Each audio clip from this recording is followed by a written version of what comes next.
다시 한번 우리 주님의 은총과 평화가 여러분들과 함께 하시기를 주님의 이름으로 축원합니다. 텔레비전의 프로그램 중에서 TV쇼 진품 명품이라는 것이 있더군요. 보신 적이 있을 겁니다. TV쇼 진품 명품. 이 프로는 사람들이 집에서 고이 간직하고 있던 물건들을 가지고 나와서 이제 감정받고 평가를 받는 프로그램입니다. 가장 먼저 감정평가단이 평가를 하고 또 물건의 주인이 자기가 원하는 기대하는 가격을 또 제시합니다. 그리고 난 뒤에 이제 시청자들로 하여금 이 물건의 가격이 얼마나 될까 궁금증을 유발시키고 난 뒤에 마지막으로 전문가 집단이 판단해서 정확한 물건의 가격을 전광판에 게시합니다. 흥미를 고조시키기 위해서 이제 1000단위부터 시작해서 돈이 점점 올라가지요.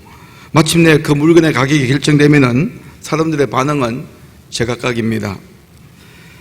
기대 이상의 고가로 매겨지면 사람들은 와 하는 탄성과 함께 그 물건의 우수성에 박수를 보냅니다. 그러나 예상했던 것과는 달리 낮은 액수가 나오면 모두가 다 맥빠진 표정을 짓습니다. 저는 이 방송을 보면서 도대체 왜 저런 방송이, 저런 프로가 공중파를 타고 나와야 되는지 좀 깊은 의구심을 가지게 되었습니다. 물론 방송국에서는 예술품이나 골동품을 보는 시청자들의 안목을 길러준다는 명분을 가지고 있지만 제가 볼 때는 사람들의 관심은 오직 한 가지입니다. 이 물건이 과연 얼마짜리인가 여기에만 관심이 있는 것 같이 보였습니다. 그래서 감정가가 높으면 좋은 것이고 감정가가 낮으면 형편없는 것으로 취급을 받습니다. 여러분 한번 생각해 보시기 바랍니다. 조상들이 물려주신 소중한 물건인데 그것을 돈으로 환산하고 싶어서 몸이 달아있는 사람들의 생각이 저는 매우 아쉽게 느껴졌습니다. 한번 예를 들어 보겠습니다. 제가 만일 저희 할아버지께서 생전에 아주 아끼시던 물건을 방송국에 가지고 와서 감정을 의뢰한다면 사람들이 쳐다보긴 하겠습니까? 저한테는 소중하지만 그분들이 무슨 소용이 있습니까? 하지만 제게는 돌아가신 할아버지의 최치를 느끼게 하는 또 그분의 교훈을 생각하게 하는 좋은 그런 유산이지요. 소중한 물건입니다. 그런 것들은 내게 얼마나 소중한 것들입니까? 돈으로 환산할 수가 없습니다. 감정 가격으로 매길 수가 없다는 것입니다. 빵과 포도주가 예수 그리스도의 살과 피를 생각나게 하듯이 사람들은 저마다 어떤 기억을 상기시키는 물건들이 있습니다. 그것은 우리의 인생에 마치 배에 닷구실을 한다고 생각해요. 우리가 잘못된 길로 떠내려가지 않도록 든든하게 붙잡아주는 그런 힘이 되는 물건들이 있습니다. 여러분들은 그런 물건 혹시 가지고 계십니까? 뭐 어렵게 생각할 필요가 없어요. 어머니가 읽으시던 손때 묻은 성경책이 그런 물건이 될 수가 있습니다. 또 아버지 손에 들려주었던 회초리가 그런 물건이 될 수가 있습니다. 그리고 가난한 시기를 상기할 수 있는 빛바랜 옷도 그런 물건이 될 수가 있지요. 금, 은, 보화만이 중요한 것이 아닙니다. 남에게는 아무 의미가 없는 성경책, 회초리, 빛바랜 옷이 어떤 사람에게는 더할 나위가 없이 소중한 기억의 통로가 될 수가 있다는 것입니다. 그것들은 우리의 삶을 허영심으로부터 지켜내고 우리의 삶의 본질을 잃어버리지 않도록 우리를 꼭 붙들어주는 힘이 될 수가 있는 것입니다. 오랫동안 만나지 못했던 옛 친구를 만나려고 하면 설렘도 있지만 또 어떤 부담감과 두려움도 있습니다. 한 30-40년 만에 연락이 되어서 만나는 친구들이 있을 수가 있죠. 그런데 어떤 만남에 대한 기대나 설렘보다도 두려움을 가질 수가 있어요. 왜 그러냐면 그가 과연 예전에 내가 생각하던 그 친구가 맞을까? 내가 알고 있던 그 친구일까라는 생각이 있기 때문입니다.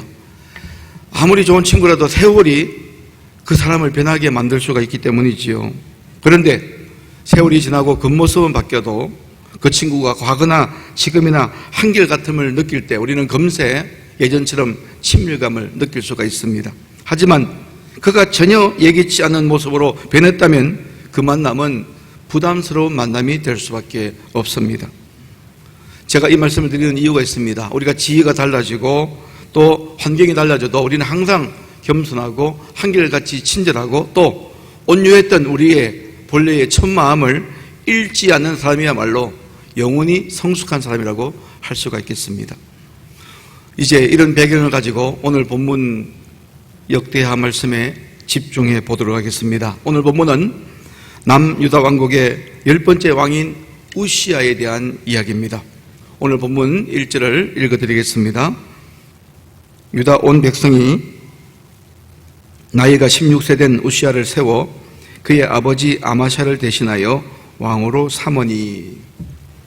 우시아의 아버지는 아마샤였는데 아마샤는 불신앙의 길을 걷다가 하나님의 징계를 받고 자기의 신하에 의해서 비극적인 죽임을 당하게 됩니다. 자기가 데리고 있는 신하에 의해서 비극적인 죽임을 당한 아버지가 갑자기 죽게 되니까 이 우시아는 16살의 나이지만 어린 나이지만 그때 이제 유다 왕국의 10번째 왕으로 등극하게 됩니다. 우시아는 나이가 어렸지만 매우 영특하고 용맹스러운 사람이었습니다. 그래서 역대하 26장 6절 이하에 보면 52년 동안 유다 왕국을 다스리면서 솔로몬 이후에 최고의 유다 왕국의 번영기와 번성기를 이룬 왕으로서 기록되고 있습니다.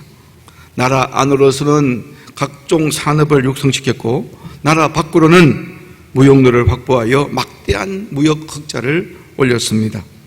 거친 땅을 개간해서 경지를 만들고 샘을 많이 파서 목축업을 장려시켰습니다. 그리고 군대 조직을 정비하였고 새로운 무기도 개발하고 든든한 성곽도 세웠으며 막강한 군사력을 바탕으로 엄청난 영토를 확장시켰습니다.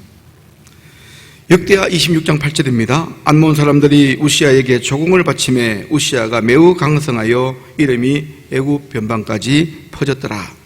이렇게 나라가 힘이 있다 보니까 이웃 나라들로부터 많은 조공을 받게 되었고 그 당시 최고의 강대국인 애굽에까지 우시아의 명성이 떨치게 되었다라고 성경은 기록하고 있습니다.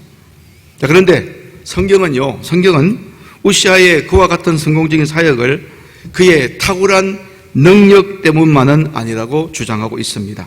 7절 말씀 보겠습니다. 하나님이 그를 도우사 블레셋 사람들과 구르바을에 거주하는 아라비아 사람들과 마온 사람들을 치게 하신지라. 여기에서 가장 중요한 단어가 하나님이 그를 도우사라는 말씀입니다. 자, 하나님이 돕지 않으시면 그런 일을 누구라도 이룰 수 없다는 것이 바로 역대기에서 강조하는 주장입니다. 하나님이 도우시지 않으면 아무리 그 사람이 탁월해도 하나님이 도우셨기 때문에 우시아가 그렇게 번성하고 부강한 나라를 만들 수가 있었다는 것입니다. 우시아의 이름의 뜻은 하나님의 힘이라는 뜻을 가지고 있어요. 하나님의 힘, 이름처럼 우시아는 하나님의 큰 도움을 받고 그야말로 승승장구하게 되었습니다. 그래서 오늘 본문에서 우시아를 이렇게 소개하죠. 역대하 26장 4절입니다. 여호와 보시기에 정직하게 행하며, 우시아가 여호와 보시기에 정직하게 행하며, 그 다음에 26장 5절입니다.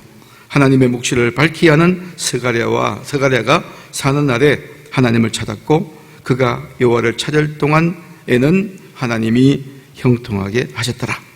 자, 이 두 말씀으로 미루어보아서 우시아는 정직하게 하나님 앞에 언제든지 정직한 사람이었고 또 영이 맑은 선지자인, 하나님의 묵시를 보고 있는 선지자인 스가랴를 찾아가서 하나님의 뜻이 어디에 있는지 묻기도 하고 말씀을 배웠던, 그래서 신앙에 대한 열정과 믿음이 탁월했던 겸손한 왕이었습니다. 우시아는 하나님 앞에 하나님의 눈에 거슬리는 행동을 한 번도 하지 않았습니다. 교만하지도 않았습니다. 정치도 아주 민주적으로 잘했습니다. 그리고 그의 선지자, 목회자인 스가랴에게 가서 기도도 받고 또 하나님의 말씀도 배웠습니다. 그래서 하나님은 그런 우시아를 어여삐 보시고 그를 형통한 길로 인도하셨다는 것입니다.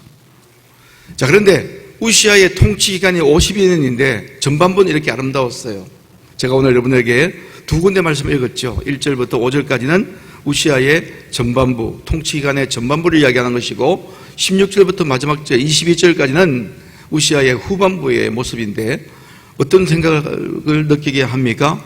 이 두 군데 성경 말씀은 전혀 상반된 내용을 이야기하고 있습니다.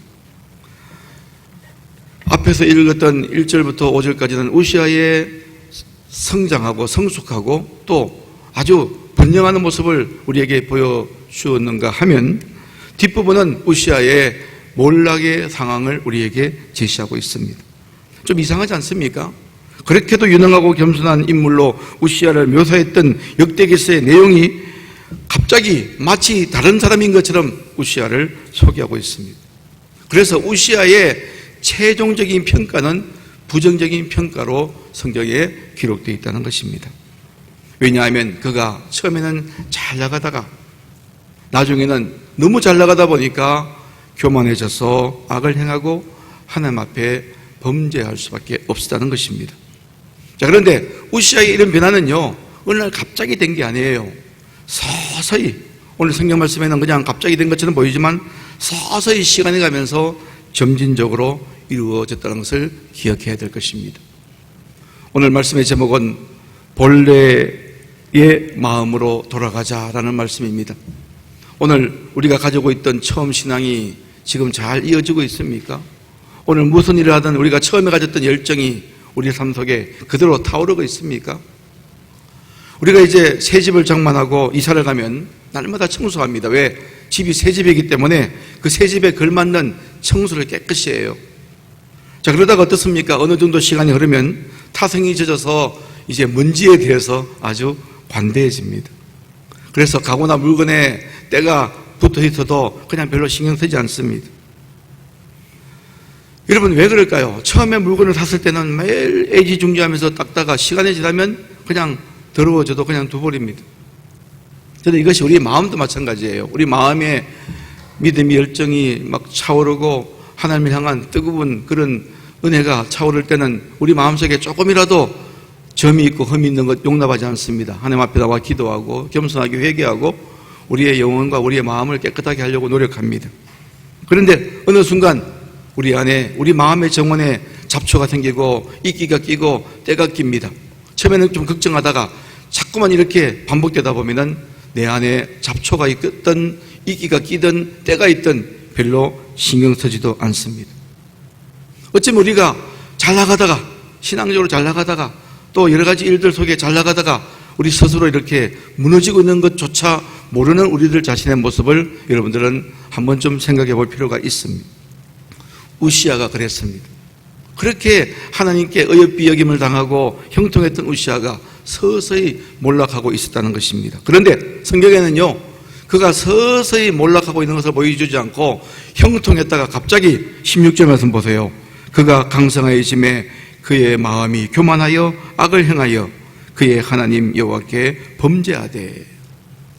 그는 서서히 망했지만 서서히 망해가는 과정을 보이지 않고 강성했는데 교만해졌다라고 바로 이어서 말씀하고 있습니다. 이것은 뭘 의미하냐면 우리에게 그만큼 충격을 주기 위한 충격요법이에요.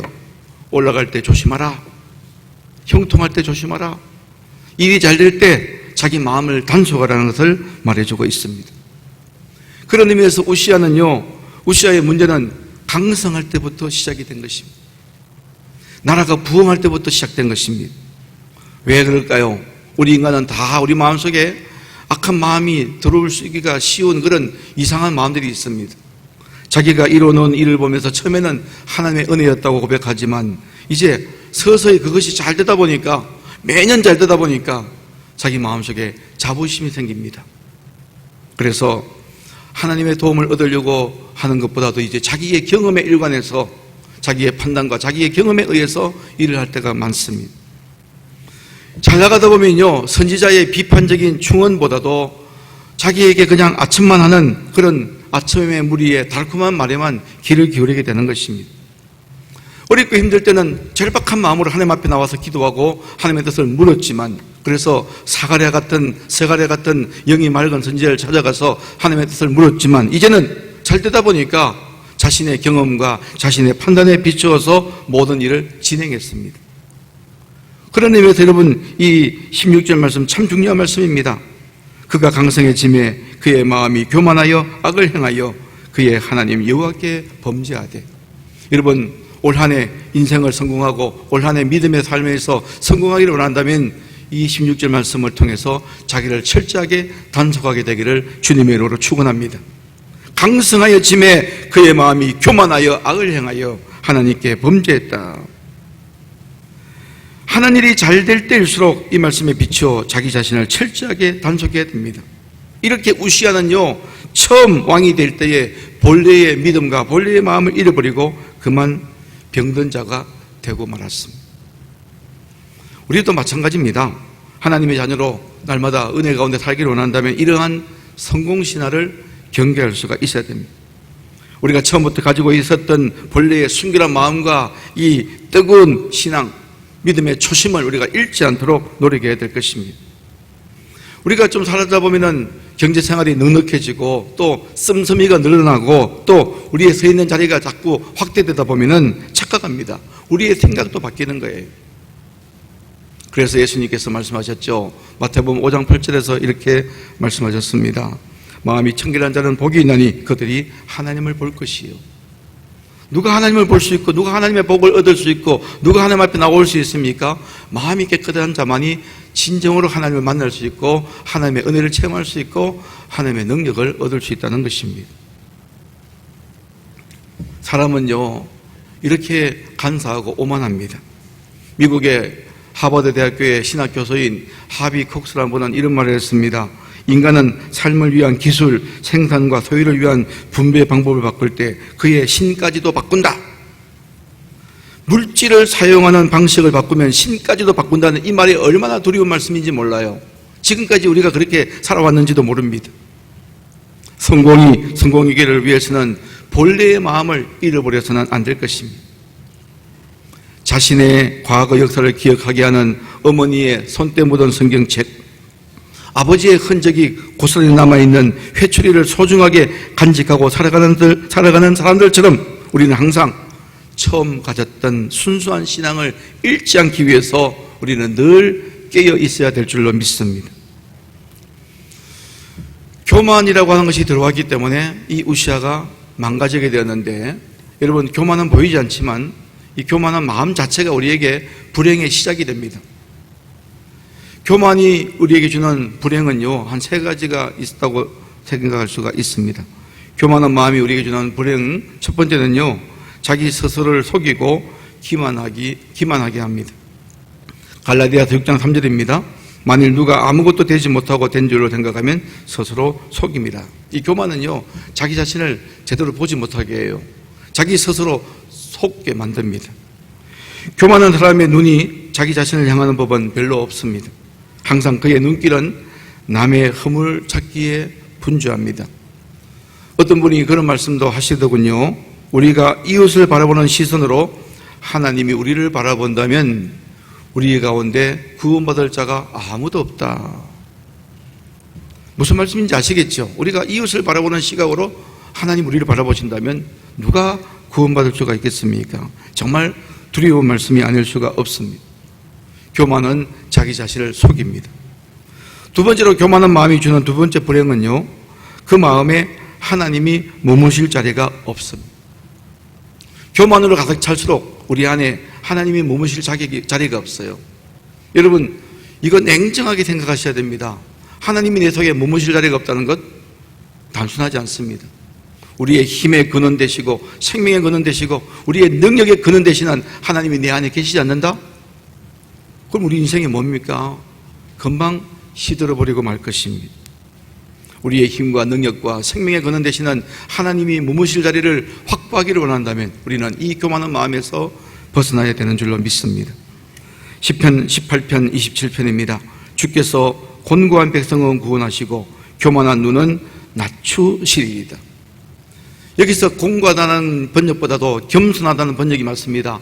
하나님께서 겸손한 백성을 구원하시고 교만한 백성을 낮추십니다.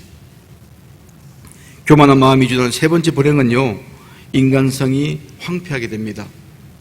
우리 인간성이 점점 황폐해져요. 우리 안에 이기심의 먼지만 날리는 황무지가 된다는 것입니다. 잠언 16장 18절입니다. 교만은 패망의 선봉이요 그 많은 마음은 넘어짐의 앞잡이니라. 잠언 11장 2절입니다. 교만이 오면 욕도 오거니와 겸손한 자에게는 지혜가 있느니라. 교만이 패망의 선봉이 될 수밖에 없고 또 교만이 욕이 따라올 수밖에 없게 된 것은 바로 하나님께서 교만한 자를 기뻐하지 않기 때문입니다. 이렇게 우시아는 교만이라는 것 때문에 망가지게 되었습니다. 우리는 지난 1년 동안 바이러스에 대한 막 그냥 어떤 트라우마가 생길 만큼 이 바이러스에 대한 부담감을 가지고 있죠. 바이러스. 그 눈에 보이지 않는 작은 바이러스가 수천 년 동안 인류 문명을 한꺼번에 바꿔버렸습니다. 코로나 바이러스의 영향력이 얼마나 크다는 것을 여러분들 알게 될 것입니다. 그런데 여러분, 무엇이 이 우시아를 망가뜨렸을까요? 본래의 마음을 잃어버렸던 우시아에게는 교만이라는 바이러스가 그의 삶을 지배했기 때문에, 교만이라는 바이러스가 들어오다 보니까 이 우시아는 교만의 중병에 빠지게 되었습니다. 그러다 보니까 분별력을 잃어버려요. 우리 안에 하나님의 영이 사라지고 인간의 교만한 마음이 차고 넘치면 분별력이 상실되어서 해야 될 일, 하지 말아야 될 일 구분이 안 됩니다. 오늘 성경 말씀 보십시오. 제사장에게만 허락된 일을 왕이 월권행위 합니다. 제사장의 향을 태우는 일은 제사장만이 하는 일인데 이것을 왕이 직접 하려고 했습니다. 분명한 월권행위지요. 그래서 제사장 아사랴가 다른 제사장들과 함께 찾아가서 왕에게 이 월권행위를 제지합니다. 그리고 왕을 준엄하게 꾸짖습니다. 역대하 26장 18절이죠. 우시아여, 여호와께 분향하는 일은 왕이 할 바가 아니요 오직 분향하기 위해서 구별함을 받은 아론의 자손 제사장들이 할 바니 성소에서 나가소서. 왕이 범죄하였으니 하나님 여호와께서 영광을 얻지 못하리이다. 이 제사장들이 얼마나 담대합니까? 추당 같은 권위를 가진 왕에게 왕이여 성소에서 나가소서. 그러자 이 왕은 겸손하게 받아들이지 않고 화를 내지요. 19절 말씀입니다. 우시아가 손으로 향로를 잡고 분향하려 하다가 화를 내니 그가 제사장에게 화를 낼 때에 여호와의 전 안 향단 곁 제사장들 앞에서 그의 이마에 나병이 생긴지라. 제사장들의 충고에 우시아는 불같이 화를 냈습니다. 그래도 내가 일국의 왕인데 어떻게 나에게 도전하는가 생각하면서 참을 수가 없었어요. 그때 우시아의 이마에는 문둥병의 징후가 나타났습니다. 이것은 하나님이 주신 징계입니다. 성소에서 나가라고 하는 제사장의 권면은 사람의 말이 아니라 하나님이 하시는 말씀이었습니다. 그런데 그가 그 말씀에 순종하지 않았기 때문에 하나님께서 직접 그를 치신 것입니다. 이렇게 하나님께서는 우리가 겸손하지 못할 때 사람을 통해서나 다른 매개를 통해서 우리에게 징계하시거나 야단치실 때가 있다는 것을 기억해야 될 것입니다. 그 다음에 어떻게 되었습니까? 21절 말씀 보세요. 우시아 왕이 죽는 날까지 나병 환자가 되었고 나병 환자가 되매 여호와의 전에서 끊어져 별궁에 살았으므로 그의 아들 요담이 왕궁을 관리하며 백성을 다스렸더라. 우시아는 죽는 날까지 나병 환자로 문둥병자로 살았습니다. 16살의 왕이 되어서 영특했고 용맹스러웠던 이 우시아가 초반전에는 잘 나갔습니다. 그런데 어째서 그가 이렇게 아주 엄청난 실패의 인생을 걸을 수밖에 없었을까요? 오늘 말씀 보십시오. 왕으로서 언제나 드나들었던 성전에도 이제는 다시 갈 수가 없게 되었고 별궁으로 물러가서 칩거 생활을 할 수밖에 없었습니다. 저 뒷전에 귀양살에 가서 쓸쓸하게 병을 투병하면서 쓸쓸하게 생의 최후를 마친 이 우시아의 인생입니다. 인간의 알량한 권력의 무상함을 느끼게 만듭니다. 인간의 서글픈 자존심에 의해서 이루어진 인간의 알량한 권력의 무상함을 우리에게 다시 한번 상기시켜 주는 것입니다. 부강한 나라를 만들었다는 우시아의 헛된 교만과 자만심이 결국은 그를 이런 지경까지 다다르게 되었다는 것을 우리 가슴속에 꼭 기억해야 될 것입니다. 우리도 마찬가지입니다. 하나님의 정지 신호 앞에 멈출 줄 아는 지혜가 있게 되기를 바랍니다. 하는 일이 뜻대로 잘 될 때일수록 더욱 조심스럽게 자신을 돌아볼 수 있게 되기를 바랍니다. 오늘 내가 걸어가는 길이 본래의 마음에서 이탈되지는 않았는지 날마다 자기를 점검하고 기도와 말씀 묵상으로 하나님과의 교제의 끈을 놓지 않게 되기를 주님의 이름으로 축원합니다. 이제 결론입니다. 사랑하는 교회 여러분, 지금 여러분들의 신앙생활은 어떠하십니까? 혹시 하나님보다 물질에 더 의존하여 세상에 더 의지하며 살고 계시지는 않습니까? 정말 깨끗했던 처음 신앙과 열정, 본래의 마음을 잃어버리지는 않으셨는지요? 하나님의 마음을 제대로 느끼지도 못하고 나를 향한 하나님의 뜻을 전혀 알아차리지 못하고 그렇게 우둔하게 살아가는 것은 아닙니까? 눈의 욕심과 교만의 비늘이 끼어 세상을 바르게 보지 못하고 계시지는 않는지요? 이 세상에는 지금 코로나 바이러스보다 더 무섭게 감염되고 무섭게 확산되고 있는 것은 교만이라는 영혼의 바이러스가 지금도 코로나보다 더 강력하게 번져가고 있다는 것을 기억해야 될 것입니다. 정신 똑바로 차리시기 바랍니다. 미혹된 선지자들의 말에 현혹되지 마시기 바랍니다. 코로나 이후에는 반드시 건강한 교회만 살아남게 될 것입니다. 마음을 낮추고 또 낮추며 날마다 기도의 자리, 하나님의 뜻을 묻는 자리에 겸손하게 나오시기 바랍니다. 부디 신앙생활의 초심을 잃지 마시고 본래의 청정한 마음으로 힘써 돌아갈 수 있는 그런 저와 여러분 되어지기를 주님의 이름으로 축원합니다. 우리 주신 말씀을 기억하시면서 잠시 묵상으로 기도하기를 원합니다.